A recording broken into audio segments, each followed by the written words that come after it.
नमस्कार. स्वागत तुमचं राष्ट्र महाराष्ट्रामध्ये. मी अशोक वानखडे. काही शब्द आजकाल फार ऐकायला मिळतात. मत चोरी, मत डाका, चोरीची सरकार वगैरे वगैरे. आणि जे भाजपा चाल चरित्र चेहरा म्हणून त्यांचं जे ब्रीद वाक्य होतं, तिथं आता चाल इतकी वाकडी झालेली आहे की महाराष्ट्राची झाली. तुम्ही पाहिलं, चेहरा राहिलेलाच नाही.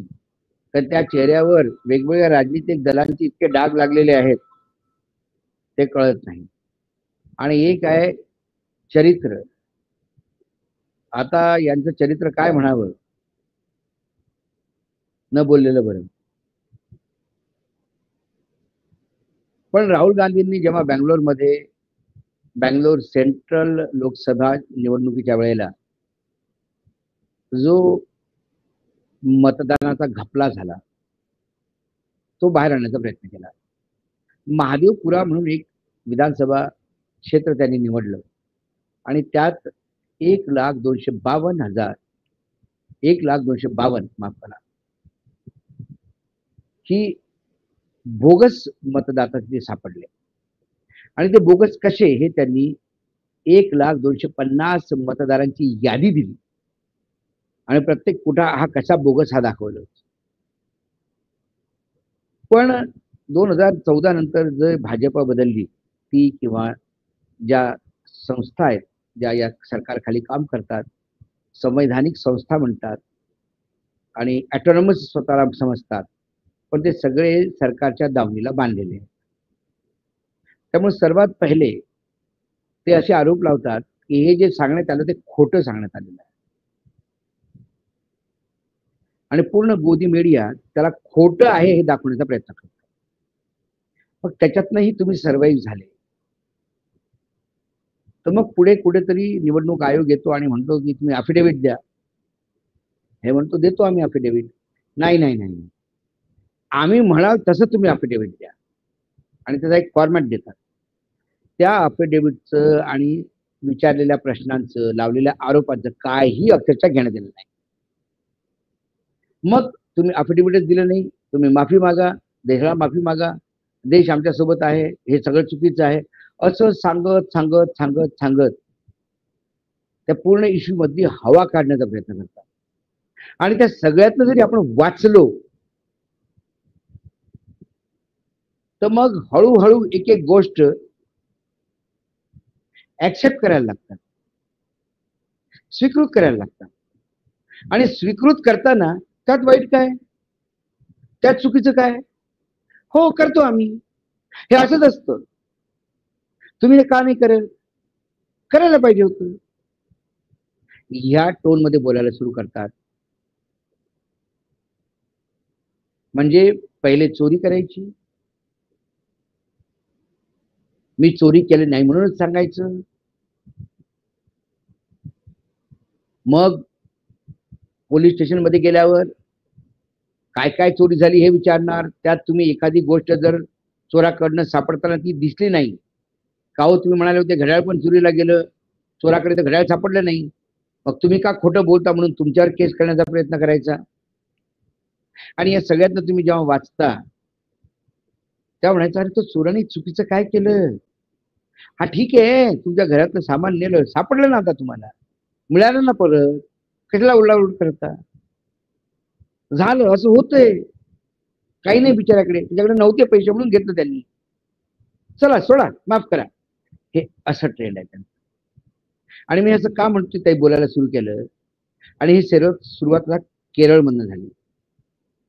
कारण भारतीय जनता पार्टीचा जन्म झाल्यानंतर 2024च्या निवडणुकीपर्यंत भाजपाला केरळमधनं एकही लोकसभा सीट मिळाली नाही. पण 2024 मध्ये त्यांना त्रिशूर या लोकसभा क्षेत्रामधनं विजय मिळाला आणि जवळजवळ तो 70,000पेक्षा जास्त मतांनी. मग तिथे जे बीजेपीचे विरोधक आहेत, एलडीएफ यूडीएफ हा जे ग्रुप आहेत, यांनी आरोप लावले की हे बाहेरनं मतदाता आणतात आणि मतदान करवतात. आणि जेव्हा त्या चोऱ्या पकडल्या जातील या अगोदरच जे भाजपाचे नेता आहेत केरळचे, उपाध्यक्ष आहेत पार्टीचे, त्यांनी स्पष्टोक्ती दिली. ते म्हणाले हो, बी गोपाळकृष्णन. ते म्हणाले हो, आणतो बाहेरची लोक, आम्ही जम्मू काश्मीरचे लोक आणतो, त्यात काय, आम्ही तिथल्या मतदातांना आणतो, त्यांना 1 वर्ष इथं दाखवतो, त्यांना इथला मतदाता म्हणून दाखवतो, केरळचा म्हणजे त्या त्रिशूरचा रहिवासी म्हणून दाखवतो, त्यांचं मतपत्र बनवतो आणि त्यांचं वोटिंग करून घेतो, त्यात काय चुकीचं. मग चुकीचं काय. तो म्हणाली मी म्हणतो ना फर्जी असतं, पण काय असतं, मेलेल्या माणसाच्या नावावर वोट देणे, मत देणे, किंवा एकाच माणसाने 2 ठिकाणी मतदान करणे, हे फर्जी आहे, हे फ्रॉड आहे. पण दुसऱ्या राज्यातली लोक या मतदान क्षेत्रात येऊन तिथे मतदान कार्ड बनवून त्यांचं मतदान करवणं त्यात कुठे चुकीचं आहे. केलं जातं.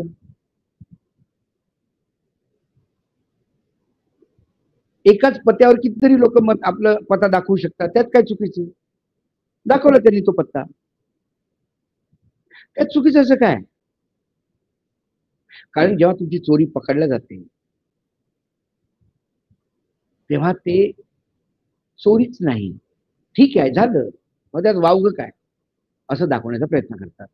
आता मला तुम्ही सांगा, नागपूरचा खासदार किंवा एका नागपूर सेंट्रल किंवा नागपूरच्या एक क्षेत्रातला विधानसभा क्षेत्राचा आमदार किंवा नागपूरच्या एका वॉर्डचा नगरसेवक, तो कोणाचा रिप्रेझेंटेटिव्ह असतो. तो त्या वॉर्डाचा रिप्रेझेंटेटिव्ह असतो, त्या वॉर्डमध्ये राहणाऱ्या लोकांना तो प्रतिनिधित्व देत असतो. नागपूरचे प्रतिनिधी नितीन गडकरी आहेत, नागपूरच्या एका विधानसभाचे प्रतिनिधी आदरणीय देवेंद्र फडणवीस आहेत. याचा अर्थ नागपूरमध्ये जे नागपूरचे नागरिक आहेत त्यांचे प्रतिनिधी आहेत गडकरी, ते त्या लोकांसाठी काम करतील. पण उद्या तेलंगणामधनं 5,000, मध्य प्रदेशमधनं 10,000, युपी मधनं 15,000,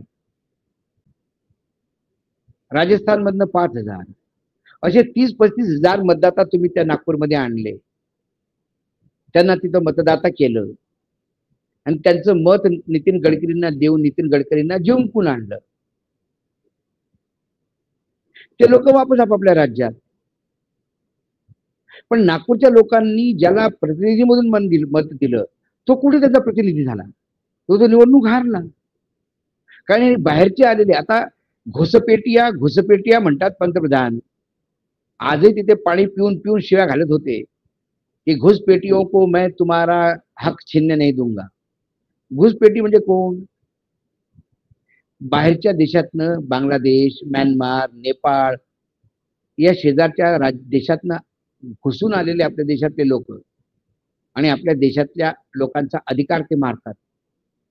मग त्रिशूरच्या लोकांचा मतदानाचा अधिकार जम्मू काश्मीर मधनं आलेले लोक मारत नाहीत का. त्यांचा आपला रिप्रेझेंटेटिव्ह, आपला खासदार निवडण्याचा अधिकार त्यात तो खुटा घालत नाहीत का. मग ते लीगल कसं. एकाच पत्त्यावर 80 लोक असू शकतात का एका रूमच्या, हे कसं काय राहू शकतात. गोपाळ कृष्ण सुद्धा त्या रूम मध्ये राहील का 80 लोकांसोबत. तो राहुल गांधींनी महादेवपुरा कॉन्स्टिट्युन्सीच्या 237 नंबरच्या कॉन्स्टिट्युन्सीचं 35 नंबरचं घर, अहो एका रूमचं घर आहे ते, तिथं राहणारी 2 तर मतदाता नाहीच, वेगळे 80 तिथे आहे. बिहारमध्ये 225 मतदाता एका पत्त्यावर आहेत आणि वेगवेगळ्या जातीचे, धर्माचे, त्यानंतर सवर्ण, अतिदलित, दलित, आदिवासी, दुसऱ्या राज्यातले, असं सगळं मिनी इंडिया झालं ते घर. हे तुम्ही कायद्याचं आहे म्हणून सांगू शकता का. गोपाळ कृष्णांचं म्हणणं आहे ते कायद्याचं आहे, एकाच पत्त्यावर कितीही मतदाता असू शकतात, त्यात काही वावगं नाही. आणि दुसऱ्या राज्यातले आणून 1 वर्षापासून आम्ही त्यांचं तिथे तयारी करून त्यांना दाखवून तिथलं आम्ही जर त्यांचं मतदान करवलं तर वाईट काय. त्यामुळे मतांची चोरी आणि मतांचा डाका आता हा आमचा सार्वभौम अधिकार आहे आणि तो प्रत्येक निवडणुकीत आम्ही बजावणारच, अशा टोन मध्ये भाजपच्या नेत्यांनी बोलायला सुरू केलेलं आहे. आज रोखोक मध्ये एवढंच. पुन्हा येतो काही विषयासोबत. तुमचा नमस्कार. पाहत रहा राष्ट्र महाराष्ट्र.